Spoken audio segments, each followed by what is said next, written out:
dad had started this race team, and we got a shop not too from our house in Encino, and the shop was in Tarzana, and looked like a big hobby shop to me. All these cool things for building cool cars, and I knew we were going to be running Firebirds now, and so we were off to go pick up the first series of those cars, not least of which was Kurt's silver car at the time.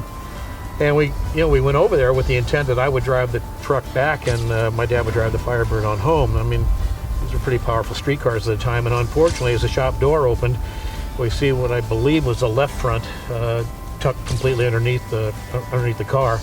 And apparently, though no one would confess to it, either the lot boy or somebody decided that they'd go out and test drive it for Jerry Titus. We really didn't need their help, but apparently they thought so.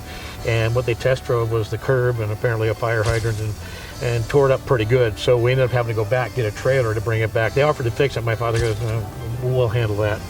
And I sensed he was pretty upset. Let's just put it that way. It had a report card day feel to it. Put it on the trailer and ran it back to our shop. And it's funny, it's interesting how those scars kind of became important, because when I was talking to Kurt about the restoration of that car, there are so many cars that pretend to be something.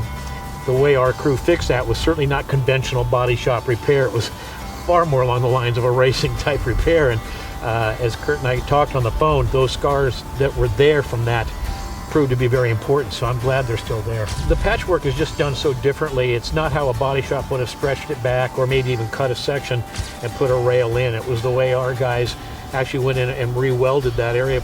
The nuts that were going to be important to put the control arm back to. I instantly recognized what they did. And you have to remember that for me to watch craftsmen at this level, my father was a pretty skilled fabricator. The guys that came with my dad to form this team were really, really talented guys. And I mean, these guys were aircraft level welders with TIG and all that stuff. And the quality of what looks almost like stitch work, the way things were done, and that kind of fabrication for me was just amazing to even witness. So that kind of stuff sticks to you when you're that young and you've never been exposed to it at that level before.